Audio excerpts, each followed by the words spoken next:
Hey guys, this is Laura. I decided to share my story about me being pregnant at 19. I see a lot of videos that are 16 and pregnant or a little earlier, but you don't really see a whole lot of stories of being 19 or 20 years old. You're kind of still in the teen stage, but going into adult.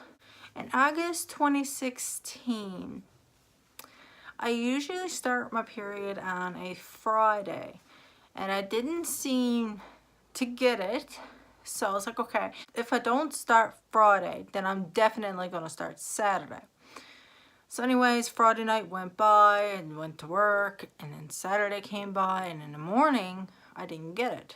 So I was like, okay, if I don't get it, then definitely after dinner. Because it happens. Sometimes you don't get it on the day that you're supposed to, even though you're on the pill. But your body changes, and I was on the same pill for over 5 years, and I decided to change my birth control. And so I was like, maybe my cycle is starting to change up a bit since it's a new pill and my body was used to the old one. So Saturday came by, didn't get it in the morning. Then evening, still didn't get it, and I was working a 1 to 9 shift. I worked at Circle K at the time, and in the back of my head I was like, it's kind of weird that I didn't get it, but like I said, I started a new birth control pill, and I was like, maybe it's that. So after me and my boyfriend, we kind of went to the store and got a pregnancy test and some condoms just in case, because we should have used condoms, but we didn't. So he and his friend came over with us, and he was in the room. Then I went in the bathroom, took the test, bought the pack with 2 in it, so that way I can take it now and in the morning to make sure of the test, to see if it make sure it was positive or negative, whatever it will be. Then after I did it, it came up a faint positive. So, okay. I called my boyfriend into the bathroom and I said, look down, and I flipped over the test and there it was, positive. And then he more or less froze up and he said, oh boy. Took the test into the room with his buddy, and the 2 of them were like, oh boy.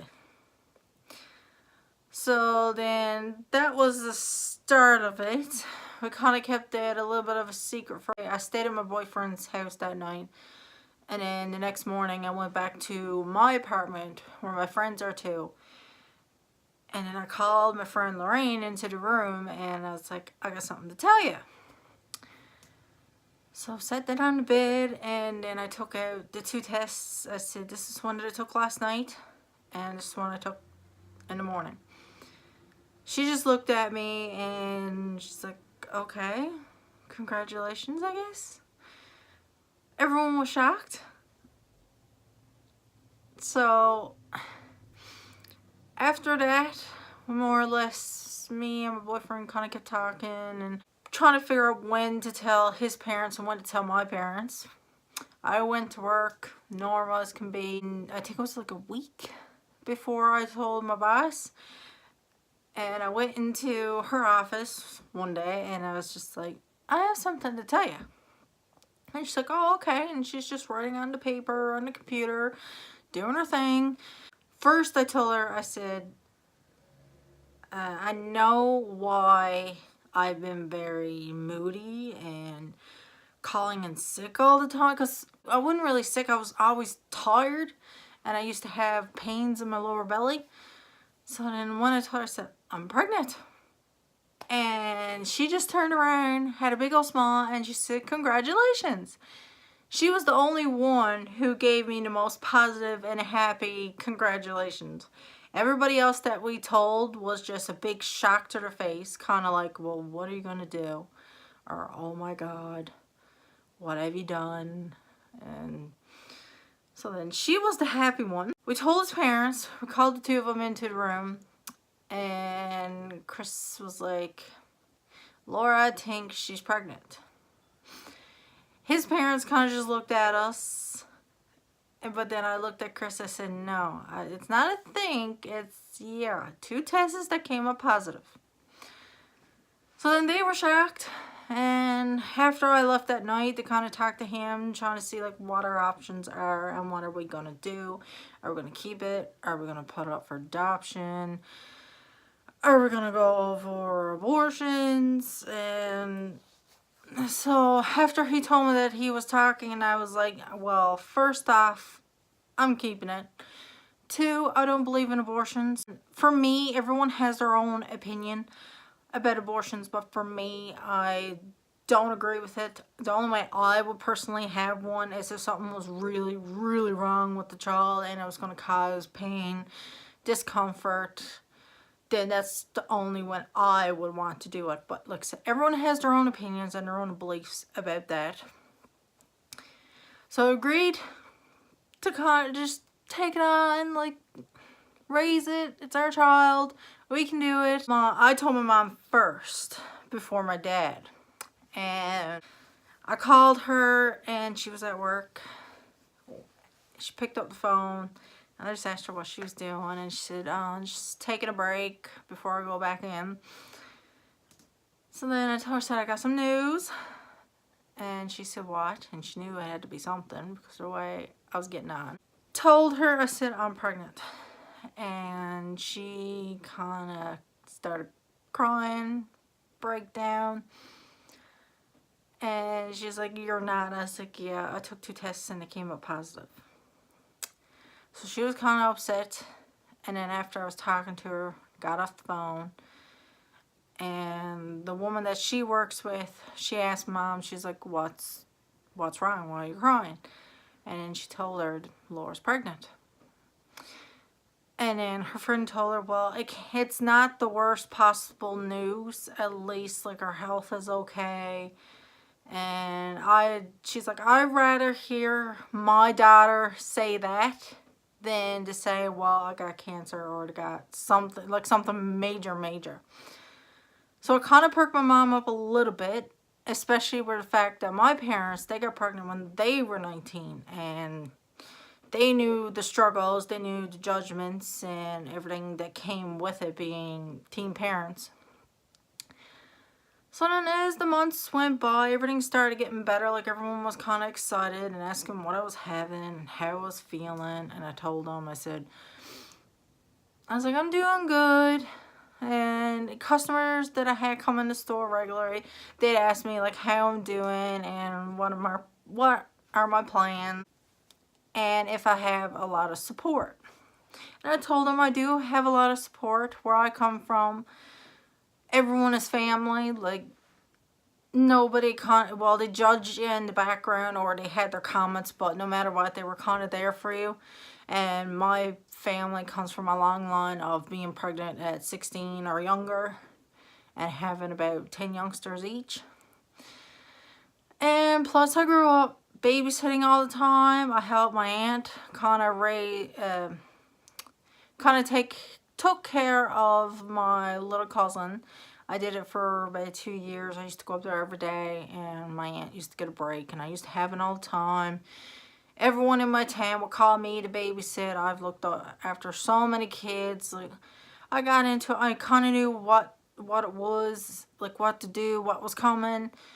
And the whole financial thing, I knew that because I know what my parents went through all their lives. And I knew what I was getting into and what was going to happen regards of that.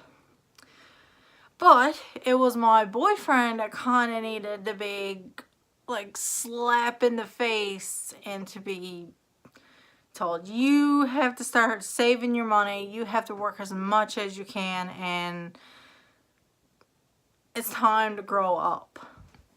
So he was in for a bigger awakening than I was. I knew what was to come. I was already moved out on my own for almost a year. And I paid my own bills. I always did. I always paid for my own cell phone when I was 14. When I got it, my parents were like, we'll pay to get it hooked up, but you're going to pay for it. So that's why I babysat. I knew what it was all about. But almost had everything handed to him. His parents worked so hard on his education for he to go to school and do something with his life, which it's understandable as a parent. So then he had the major adjustment to life. The pregnancy went fine. Everything went fine until I was about 25, between 25 and 30 weeks. I was really getting, like, I couldn't walk. It was so painful. I never had no sickness throughout the pregnancy. It was always pain. Like doctors would tell me, it's normal, especially where your body's adjusting to a little baby growing in your uterus and stretching. So I was like, okay, at least I know what the pain is. I can deal with pain as long as I know what's causing it. So everything was fine. And then when I was about, I think I was 33 weeks, I was around there, and I noticed a little bit of a change in my ultrasound. She was already head down. Like, she was already kind of gearing up to go. I was already having Braxton Hicks, which they told me is basically the body is practicing and getting ready for when labor comes. So it's like, okay, I can deal with that. I had really bad periods all my life, and it kind of felt the same thing. I was like, okay, well, I can deal with this. Perfect. If it gets really bad, then they said you can take like Tylenol just a little bit to kind of help with the pain. So one day I was out and about, and I went to the public bathroom at Michael's, and when I went to do my business, I noticed like a plop sound into the toilet. I know it's a bit TMI, but it's good for other moms to know this because I didn't really know. To me, I think it was my mucus plug letting go. It would make sense. And then the next day, it kind of happened again. I heard another plop, and I was like, I don't know what that is. So I kind of like let it go and kept an eye on myself in case I had any pain or any changes that I wasn't new to or used to. I had my ultrasound at 34 weeks on a Monday. I always went every 2 weeks on a Monday because I'm a type 2 diabetic, and my family history of complications, kind of like health wise, not pregnancy wise, but they just want to really keep a close eye on me. So every 2 weeks I had an ultrasound, and at 34 weeks, she was perfect. She was right on the scale. She was measuring between 4.5 pounds to 5.5 pounds. She was doing wonderful. She kept getting 100%, 10 out of 10. So I was like, okay, perfect. For a whole week, I was craving Subway. I really wanted Subway, but I was like, I can't give in to it. Like, I don't want to. So my mom was like, well, you've been craving it for a week. Just go get it. So ultrasound on Monday. And then by Thursday, I was like, okay, I'm going to go and get Subway. 1 o'clock, I had my Subway. Loved every bit of it. And then by 5 o'clock, I got a shower, got out, dried myself out, put my clothes on, dried my hair, and I kept feeling like I was wet. And it was weird. But every time I kind of like, you know, touched my pants or my underwear to make sure if it was wet, I was like, maybe I didn't dry myself completely. But it was dry. 10 minutes later, I went to check again because I kept feeling wet, and I kept telling Chris, I was like, I'm wet. And it don't make sense. When we touched it, it was actually wet this time. So I was like, okay, we're going to go to the case room just to see if anything we should be worried about. So it was like 5 o'clock, and his parents were home, and they're like, you want some supper? It's like, no, we'll have it after we come back from the case room. We've been to the case room a couple times due to like scares. Went to the case room, got my room, laid down and waited, and then the doctors did an exam, a swab. So that was okay, we're just waiting, and I was like, oh, I'm getting hungry, like, I really want to go. After about, I'd say about 15 minutes, they came back into the room and they said that my water broke. And in my head, I was like, from all the movies and stories that I heard, I was like, isn't it supposed to be like either a big gush of water, you can feel it, or slowly like coming out as a stream, I heard some mom say. So I found it kind of awkward and weird that it was my water. So it's like, okay, now what? And he said, well, you're going to have the baby tonight. And it scared me because I was only 34 weeks. And she was only 4.5 to 5 pounds. So that night, we got admitted and I was induced. I was on the drip. And we had to sign the papers and everything that came with that. And then after, it took a while. I called my parents, told them, I said, well, I'm in labor. And Mom, they couldn't believe it. And here they live 12 hours away from where I'm to. And they were supposed to come in maybe a week or a couple days before my due date. Or signs of me going into labor, so that way they would be here.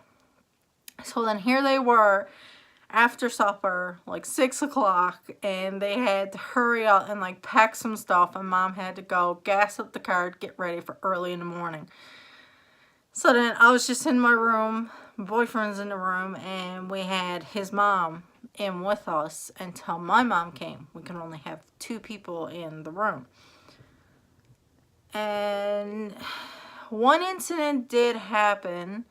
I wish I knew when I was in labor, because I would have spoken. I'm a person to speak my mind, and if I would have known that this nurse said this, I would have said something. I remember what she looks like, and she was nice, but as soon as she left the room, they didn't know that my boyfriend's dad was coming up the hall to come in the room, and she made the comment, can't believe it, babies are having babies. As if to say, I'm a baby and I'm having a baby. I understand why some people judge young parents, because there's so many examples of young people out there that they don't buck up, they don't work hard to be a parent. They kind of just have their own parents or someone looking after their child while they're still out and about and don't take on the responsibility. I get that, but you don't know me. I may be 19, but I've been mature since I was not even 2 feet tall. That's how I was raised. I was raised to respect every little money that you get. You got to work hard for what you want and what you need, and respect everything that you get. And don't know my story, so don't judge me. Thursday night, I was admitted into the hospital around 5:30, 6 o'clock, and I was hooked up to an IV because I was on a drip. They're trying to induce my labor to make sure I was actually in labor. So my water broke, and 24 hours went by. I was still only 3 centimeters dilated. I would not dilate. And when they checked me, they said my water didn't break. It was still there. By Friday night, 6 p.m., my parents were here, and Mom was in the room with me, along with my boyfriend, Chris. And they showed me the tool that they're going to use to break my water. They said, now we're going to give you another couple hours, and if it don't break, we're going to break it for you. After they showed me the tool that they were using to break my water with, I was like, okay. So I told my boyfriend and my mom, I was like, go home, get something to eat, get a shower, get freshened up. I'll still be here. So they left and I passed out. I already had 2 shots of morphine by then. I could handle the contractions and the labor. It's just I was getting really, really tired after 24 hours. 8:30, I woke up and I had to pee. So I got up and I wobbled my way to the bathroom. And that's when I felt my water break. I came out and I told her, I said, I think my water broke. And so it did. And it wasn't a big gush like some people say theirs is. Mine just kind of, almost like you peed yourself. Just run it in your legs. It was kind of weird. I was like, okay. At least now I don't have to get that little tool to break my water for me. That's when the contractions really, really started hurting. Like I said, I could handle it before. I could kind of still handle it now, because it was very similar to my period pains that I've had since I've started my periods when I was 11 years old. So 8:30 my water broke, and by 2 o'clock in the morning I wanted the epidural more or less, because they said, I could hear the nurses whispering, they were saying, she is not getting a break. They said in a matter of 7 minutes I was having 5 contractions by the time they start and ended. And in between when they stopped, I'd say it was not even 30 seconds when they stopped, I'd pass out and then I'd wake up again to another contraction.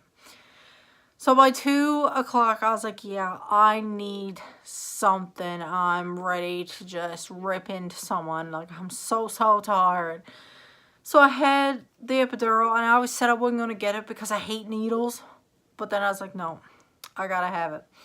Had the epidural. Took about half an hour for it to really fully affect. And then that's when I started finally getting to sleep. Getting to relax a bit. It was so nice. And then from 8:30 of my water breaking to about 10 o'clock in the morning, I finally went from 3 centimeters to 10. They come check me every few hours, and I kept going up a centimeter, and then I went from literally 5 to 10. And they're like, yeah, well, you're ready to go in the room. And where I was only 34 weeks pregnant, they had me in the room that, in case anything was wrong with the baby, it was a big white room. And I thought I was going to have 2 people with me during the birth. But then they said I could only have 1 because of that white room. So my mom looked at me and Chris, they were like, okay, who do you want with you? And I was like, I don't care. Like, I just wanted her out. It was just, I have 40 hours at this time. I was like, I don't care. I just want to go and get her out and see her and make sure she's okay. So then my mom came in with me, and it's kind of alright that she did, because from 10:30, 11 o'clock, we went into the room. And I was there with pushing for 2 hours. 2.5 hours. No way would she come out. My contractions stopped at one point. They were tracking them, and they were waiting. They're like, are you having a contraction? And I'm just laying there, falling asleep. I was like, nope. I don't feel anything. If anything, I want to go to sleep, but I knew I couldn't. I had to get this done. After a while, it finally started to work, and they kept telling me to push, and push, and push. And at one point, they're like, we see the head, we see the hair. 10 minutes later, we see the head, we see the hair. And I'm like, you said that an hour ago. Like, come on. Like, is she really coming out? My mom was just laughing at me, and she's like, yeah, we see her. And I was like, okay. At 1:27 p.m., after 2.5 hours of grueling pushing and just laying there and just waiting for it to be over, she finally arrived. She was 4 pounds and 14 ounces. She didn't cry when she came out, so I was a little concerned. Here they were over at the table getting her cleaned up and making sure everything was okay, and she was more she turned after me. She was kind of like pissed off at him. She was like grunting and mad. I was like, okay, she's okay. She just don't want to cry. She's just getting like, okay, boss, just stop. Like, stop poking at me. I just want to, you know. So then that's when they took her, put her on my chest. I had her there for, I'd say, 2-3 minutes. And then that's when they had to take her. And her face was so like puffy and swollen from all the medication. And plus she was kind of stuck. My OB told me that my pelvis was small. So the next time I have a kid, I'm more than likely going to have a C-section. She was lucky to get out that way. And she said if she was full term or any bigger, I would have had to have a C-section. So the top of her head was blue and black and brown. Her poor head from front to back was bruised, and I felt so bad. So after they took her out into the NICU, I was wheeled up into a room upstairs, and that's when they did. Every mom will tell you this. This is what they do now. I don't know if they did it back when my mom had it, but no, she had a C-section. But I didn't know this. I'm just going to give you a warning right now. After you give birth, naturally, they're going to stick a little pad under your butt, and the nurse is going to use you like, she's going to use her hands like a rolling pin, and you're going to be the dough. They just push and push on your stomach, and it hurts. If anything, I've had it worse than labor. And they said, I asked them, so why are you doing that? And they're like, well, it's to make sure you get everything out that's inside, to make sure all the blood and all that pregnancy stuff is kind of out, to try to get most of it out. I was like, okay. And after they kept doing it so many times, and I'm just like, can you please stop? It hurts. Then the next day, they did it one last time, and then there was like no more blood and everything like that. And I was like, perfect. I don't have to go through that again. And it was like having a period all over, and I'm just like, it was so nice not having a period, but then you kind of make up for it. So that was my birth, and she was in the NICU for 16 days in total. We could only see her on scheduled times and days. The only complications that she had was she was breathing too fast, and her arm was low. Now, a week before I gave birth, I was put on iron supplements. My arm was really low, but I've had that my whole life. I have a problem with arm. So she was on that, and her breathing was too fast, and it kept monitoring. She was doing good, like feedings and that. For 3 days, she never had no feedings, and a nurse came in on her shift, and she said it seemed like she was hungry. So then they gave her like the tube and started giving her formula, because I was going to breastfeed, but with her being in NICU and I was like, no, I'm just going to go with formula. And after I gave birth, they give you a pump, and they want you to wake up every 3 hours and pump for 15 minutes. I didn't mind the boobs part. It was as if I was giving birth all over again. My stomach, like contractions, it was so bad. It's just like, no, I'm just going to go with formula. A lot of people do, and I understand, and I respect those who did breastfeeding, but I wanted to go with formula. So after 3 days, she finally had a meal to herself, and she loved it. She was doing good. And the way they did it, after so many days, they up it, and they keep track to make sure she don't spit up as much, to make sure her stomach can handle it. So she was doing really, really good. She was happy and content. Her breathing started to slow down, and she was doing marvelous. And I remember the doctor's team, and he said that, how's she doing with her feedings? And I said, she's doing really, really good. And they upped it that day, and he said, do you think you can up it again? Do you think she'll handle it? And I said, yes. Then the nurse next to him was like, no, we already upped it. Like, she can't do it for another 2 days before we can up it. And the doctor looked at me and said, do you want to do it? I said, yeah, she's doing fine. I said, if she can handle it, then drop it back down. It don't matter. Like, she's hungry. She wants it. So then they upped it. And then after a couple of days, she was allowed to come home. The only thing she had to do was pass her car seat test. And she was finally 5 pounds. Here in Newfoundland, you needed to be a minimum of 5 pounds before you can leave. I don't know if that's only in Newfoundland or all across Canada. I don't know. So she was finally up to the 5 pound mark after dropping down to just 4 pounds, because she did lose weight after she was born. But that's normal. So she did her hour test in the car seat, even though we only lived 5 minutes away from the hospital. And then I just had to do the overnight stay. Chris couldn't, because he was still going to school, going as a carpenter. So I stayed with her the whole night. I was like, well, I've did this before. It's not that hard. And stayed up all night, did her feedings. She did wonderful. Then the next day, around 3 o'clock, we left. And it was the best thing ever. We could finally bring her home, and I could finally see her every day, as long as I like, instead of going at certain times a day. And that was how she was after I gave birth to her. Getting pregnant, having labor and being 16 days in the NICU.